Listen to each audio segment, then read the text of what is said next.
magacayga waa Sacdiye Aadan Maxamed waxaan u shaqaystaa caruurteeda ana hooyo abo ah alxamdulillaah rabbil caalamiin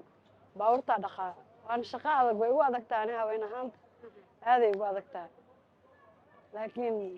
inta cunugayga tuuri lahaa gaariga sheegtay boosaneer xataa waqada qof caruur haysto laga dambeeyo maanta waa dareemi kartaa xaaladiisa hooyo waa baahana mar haddii lagu dhafo dhib ku yaal wax kasta oo noqoto waa qabanaa waxaan bilaabay bishii 7 2025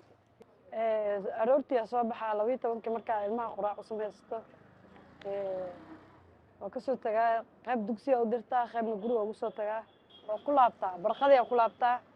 barqadii soo noqdaan markay dugsiga ka soo laabtaan ee quraacdaan way noqdaan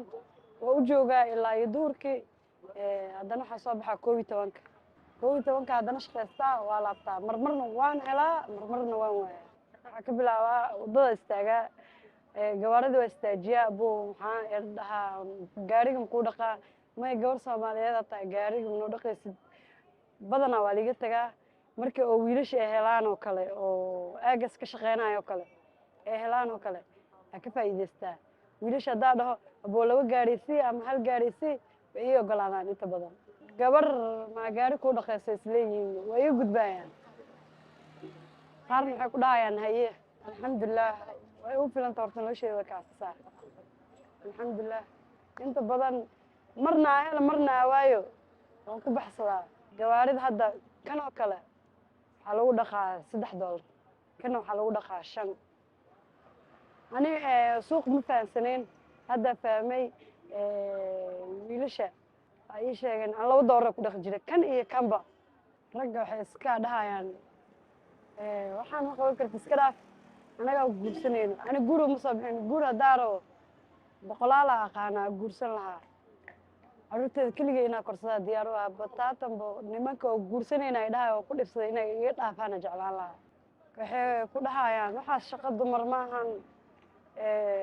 maxaa ku falaysaa qaar waxay ku dhahayaan muqaadaraad ma isticmaashaa muqaadaraad ma isticmaalo waxay ku dhahayaan waqtina si lacag ku duurayna gaariga aan dhaqaysid ka dhaaf waqtina la qaado ima maleeyaan hooyo 5 caruur waa duulkooda caruurteeda ana hooyo abo ah inta badanna hadaa waayo oo maanta waa weydaa isba hooyaday abay ku fakadaa hooyo gabadheeda maanta u ogolaanaysa ma jirto inay gawaari soo dhaqdo caqabado badan waa kala kulmaa laakiin ana hooyo caruur baa iga dambeysay saas awgeed wax kastoo la dhaao iska indha tiraa waxaan saraa leeyahay ma fahanta weli waxaan aad u danaynayaa shaqo aan gelin ilmahayga aan la qaadanayo aan jeclaan lahaa hadaaba helaayabo